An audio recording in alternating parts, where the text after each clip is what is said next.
Hadirin sidang jamaah Jumat yang dimuliakan oleh Allah Subhanahu wa taala. Puji dan syukur marilah kita aturkan kepada Allah Subhanahu wa taala.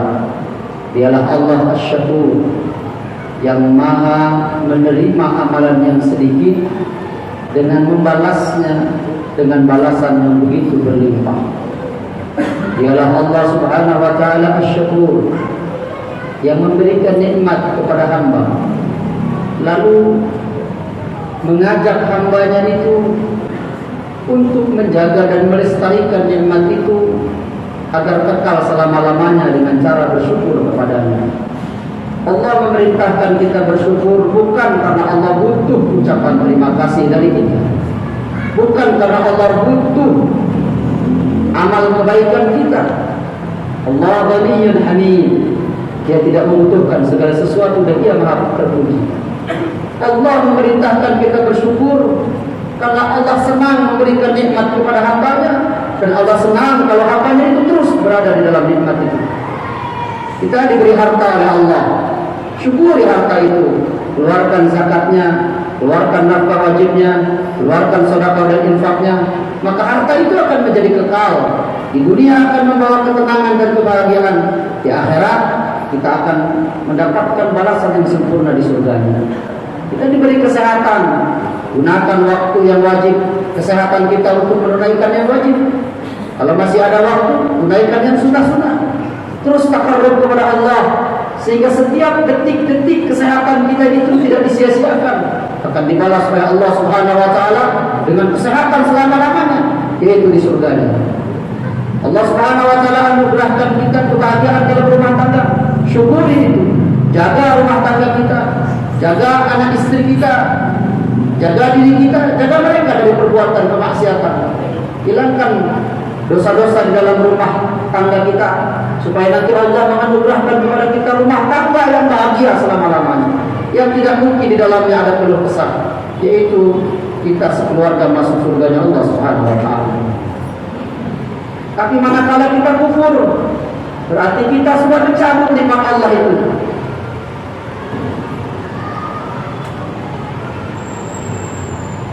Allah Subhanahu wa taala la yughayyiru ma biqaumin hatta yughayyiru ma bi anfusihim.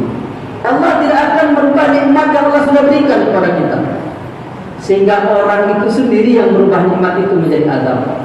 Diberi mata yang sehat, digunakan maksiat, maka dia menjadikan matanya yang sehat itu penyebab dia diazab Allah. Jadi berikan harta, digunakan maksiat, maka dia menjadikan nikmat harta menjadi azab untuk dirinya. Jadi berikan anak keturunan, tidak dijaga olehnya, tidak dipelihara, tidak dididik dengan baik, maka anaknya itu akan menjadi azab baginya. Yang dulunya masih kecil membahagiakan dirinya, tambah dewasa, mulailah merasa kehilangan anak, mulailah dia merasa sendirian, mulai anaknya itu berani durhaka kepadanya. Ini semua nikmat-nikmat Allah yang tadinya anak yang lahir itu suci, tiba-tiba dia menjadi musuh kita. Itu pasti karena kita kufur terhadap nikmat Allah. Kita tidak menjaga anak kita dengan benar, kita tidak mendidik generasi kita dengan benar. Makanya Allah Subhanahu wa taala berfirman dalam surat An-Nisa ayat 9. A'udzu billahi minasyaitonir rajim. Wa yakhshal ladina law taraku min khalfihim dzurriyyatan dhi'afan khafu 'alaihim falyattaqullaha wal yaqulu qawlan sadida. Hendaknya takut orang-orang yang meninggalkan generasi yang lemah. Kita harus punya rasa takut. Bagaimana keadaan anak kita nanti? Bagaimana anak kita nanti hidupnya? Masihkah mereka sujud seperti kita sujud? Masihkah mereka bersyukur seperti kita bersyukur? Masihkah mereka membaca Quran seperti kita membaca Quran? Alhamdulillah, orang-orang kita sudah berhasil mendidik kita. Jika kita duduk di majelis ini, duduk di masjid ini, kita masih menyembah Allah, kita masih sujud kepada Allah, apakah nanti kita masih bisa mewarisi apa yang diwariskan orang tua kita, sehingga anak kita, keturunan kita lebih baik daripada kita? Takutlah, mesti ada perasaan khawatir. Maka caranya untuk menghilangkan kekhawatiran supaya anak keturunan kita dijaga Allah ada dua di dalam ayat. Yang pertama, falyattaqullah, hendaknya kita takwa kepada Allah. Takwa itu gambaran yang paling mudah adalah apa yang digambarkan oleh Ubay bin Ka'ab, Imam Masjid An-Nabawi. Ketika Sayyidina Umar bertanya kepadanya tentang apa itu takwa, beliau menggambarkan, wahai Umar, kalau engkau berjalan di malam yang gelap, melewati jalan yang penuh dengan duri, apa yang kau lakukan? Umar menjawab, aku akan berjalan dengan sangat hati-hati. Maka itulah takwa. Takwa adalah hati-hati. Kita mesti berhati-hati. Jangan sampai sholat kita rusak karena riya, karena sum'ah, karena ujub. Kita harus hati-hati. Jangan sampai sholat kita tidak sah syarat rukunnya. Kita mesti hati-hati. Jaga waktu sholat. Kita mesti hati-hati. Sudah benar atau belum bacaan kita? Sudah lurus atau belum niat kita? Mesti hati-hati. Kalau kita punya harta, hati-hati. Dari mana kita memperolehnya? Sudah benarkah sesuai syariat? Lalu mau dikemanakan harta itu? Sesuaikan dengan hukum Allah. Kita mesti hati-hati. Jangan sembarangan membelanjakan harta, karena kita pasti ditanya oleh Allah bagaimana cara memperolehnya dan bagaimana cara membelanjakannya. Bicara di depan anak mesti hati-hati. Jangan-jangan perkataan kita mengajarkan sesuatu yang menghilangkan ketauhidan anak. Kadang kita mengeluh di depan anak kita. Besok bagaimana makan kita, besok bagaimana pendidikan anak, lalu didengar oleh anak itu, mulailah rasa ragu bahwa Allah telah menjamin rezekinya. Kita sendiri yang menanamkan itu. Sering kita bertengkar dengan istri kita di depan anak kita, lalu anak kita berani membentak istri kita. Ketika istri membentak suaminya, maka anaknya berani membentak ibunya. Itu semua kita yang tidak hati-hati. Kita mempertontonkan perkara buruk. Kalau kita mau makan, hati-hati, jangan makan tangan kiri.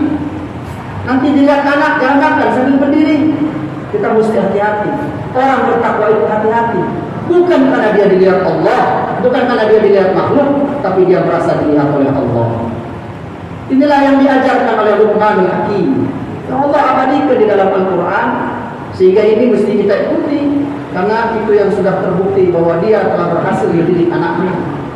Ada 5 ajaran yang diteguhkan oleh Luqman kepada anak-anaknya dalam rumah tangga supaya generasi kita tidak menjadi generasi yang lemah.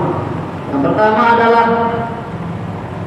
wa qala Luqman libnihi wa huwa ya'iduhu ya bunayya la tusyrik billah innasyirka la dzulmun adzim. Dan ingatlah ketika Luqman memberi nasihat, mau'izah, kalimat yang menggetarkan hati, pendek kalimatnya, tapi dimulai dari hati dengan tulus, dengan tujuan yang benar, maka diterima oleh hati. Berapa banyak sekarang kita pintar ngomong, jago nulis, tapi tidak bisa menularkan ketauhidan kepada anak. Itu karena kita bicara tidak dari hati kita, tidak dari keyakinan kita. Kita bicara dari mulut kita, hanya sampai kepada telinga kanannya dan bisa hilang dari telinga kirinya. Ingatkan anak kita, la tusyrik billah, jangan syirik kepada Allah, jangan duakan Allah. Kalau kamu ibadah, jangan harap balasan dari manusia. Kalau kamu memberi, jangan pengen dibalas oleh manusia. Wala tamnun tastakbir. Kalau kamu ibadah, jangan mengharap balasan dari manusia, karena ibadah itu hanya harus ikhlas untuk Allah Subhanahu wa taala. Ini namanya tauhid. Termasuk penghinaan kepada Allah adalah kita meragukan besok anak kita makan apa. Itu menghina Allah. Seolah-olah Allah tidak lagi Ar-Razzaq besok. Seolah-olah itu tidak lagi bisa memberikan makan kepada keturunan kita. Tidak. Allah dialah Ar-Razzaq. Selama manusia itu hidup, rezekinya akan lebih cepat mendatanginya daripada ajalnya. Jangan jual agama hanya karena kesenangan dunia. Jangan sembunyikan ilmu karena kita pengen dicintai oleh masyarakat. Karena kita akan merusak mereka. Bicara yang benar, yang lurus. Fa'lam annahu la ilaha illallah. Inna syirka la dzulmun adzim. Syirik itu kezaliman yang paling besar. Kezaliman yang paling besar. Kenapa? Allah Subhanahu wa taala yang menciptakan kita. Allah yang menciptakan orang tua kita. Kita ini kalau makan nasi, Allah ciptakan tanahnya dengan gizi-gizinya. Allah turunkan air dari langit dengan awan-awan dan anginnya. Allah beri kemampuan pada padi itu untuk tumbuh, merubah gizi dari tanah, berubah menjadi bulir-bulir padi itu. Allah berikan matahari kita untuk mengeringkan padi itu.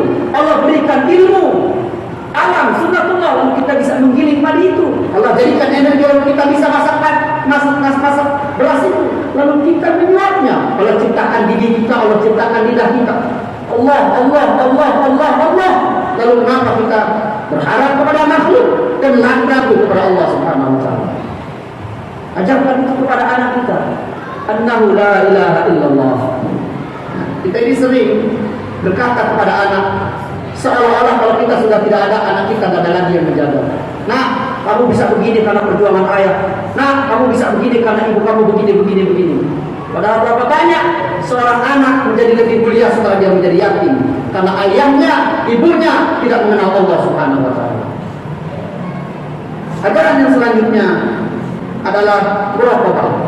Ya bunayya, innaha in takun mithqala habatin min khardalin fatakun fi sakhratin aw fis sama'i aw fil ard ya'ti biha Allah. Innallaha latifun khabir. Hai anakku, apapun yang kau kerjakan, sekecil apapun pekerjaan itu, di dalam walaupun sebesar biji sawi di dalam batu, biji sawi di dalam batu, biji yang hitam berada pada dalam batu yang hitam, tidak mungkin manusia bisa melihatnya. Atau berada di langit, atau berada di bumi, ya'ti biha Allah. Allah akan mendatangkan amalan itu. Nanti di hari kiamat, yauma tublas sarair, semua rahasia akan dibuka oleh Allah. Amal-amal kita akan diperlihatkan kepada semua manusia. Karena itulah tahqiranna 'anil ma'ruf. Walaupun kecil jangan hina kebaikan. Walaupun kita anggap ringan, sungguh-sungguhlah dalam berbuat baik. Karena orang yang sudah mengenal Allah, dia tidak lagi beramal untuk menghitung-hitung pahalanya. Dia baca Quran, kalau baca Al-Waqiah dia lebih khusyuk daripada baca Al-Baqarah. Karena dia menduga Al-Waqiah ini kan surat rezeki, sedangkan Al-Baqarah ini surat hukum. Ada orang yang lebih khusyuk salat duha daripada salat zuhur, karena duha ini kan salat rezeki, padahal zuhur itu salat wajib. Orang yang sudah mengenal Allah, dia tidak menghitung-hitung lagi mana yang besar pahalanya. Yang dia buat, dia akan beramal yang terbaik sekecil apapun karena amalnya dilihat oleh Allah Subhanahu wa taala. Berapa sering amal yang kecil itulah yang mendatangkan kebahagiaan. Coba kalau bapak-bapak pulang, bapak-bapak yang usia sudah di atas 60 tahun, yang sudah lama tidak ditengok oleh anak. Tiba-tiba anak kita datang dari kampung, yang anak kita ini yang hidupnya belum pernah membahagiakan kita. Dia tidak memberi uang yang banyak kepada kita, enggak. Tahu-tahu dia datang dari kampung, ketemu kita yang lagi duduk di atas kursi, dipegangnya tangan kita, dipegang kaki kita, dipotong kukunya, dibersihin kuku kita. Itu bisa meneteskan air mata orang tua. Itu perbuatan kecil. Kita mendoakan anak kita pulang ke rumah, dicium, kita doakan, dibacakan di buku-bukunya, lalu kita cium pipinya, lalu kita berkata, "Wahai anakku, aku mencintai."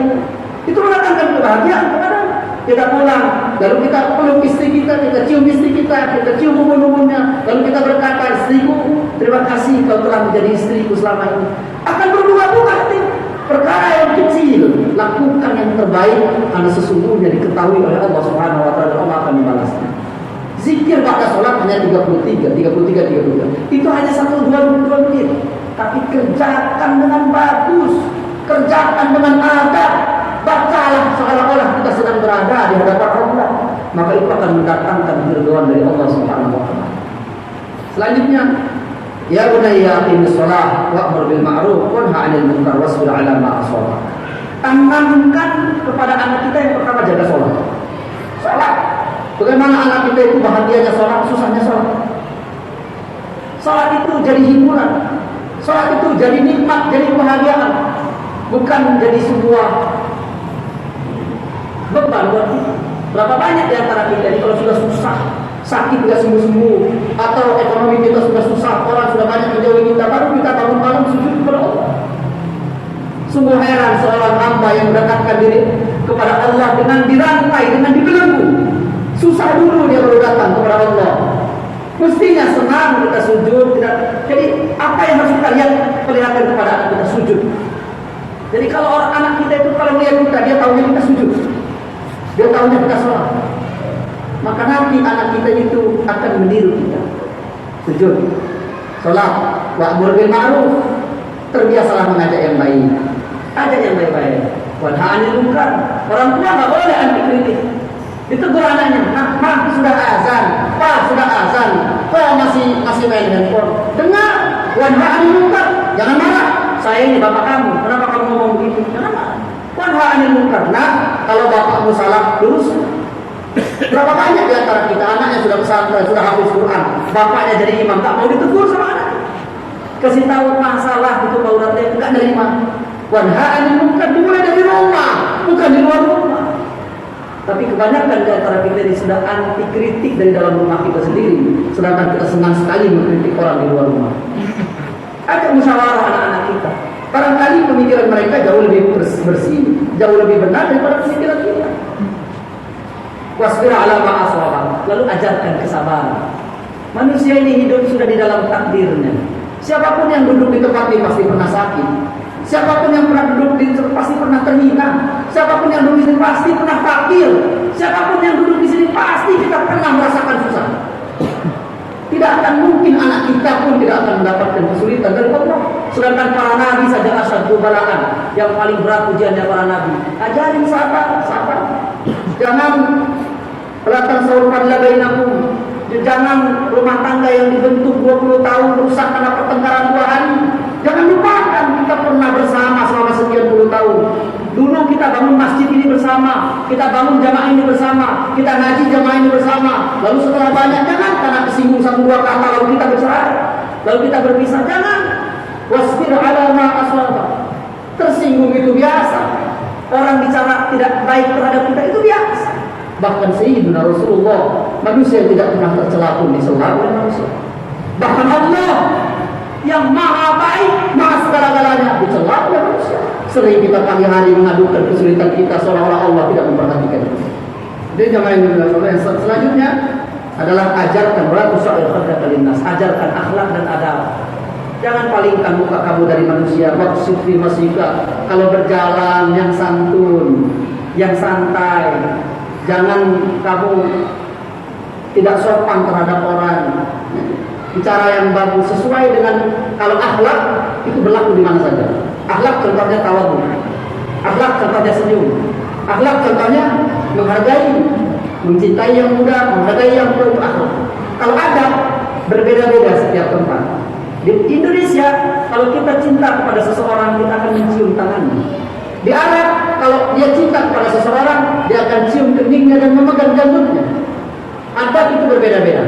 Ajarkan adab sesuai dengan di mana kita hidup. Ajarkan anak kita. Jangan budaya yang ada di negara tersebut dibawa ke kita.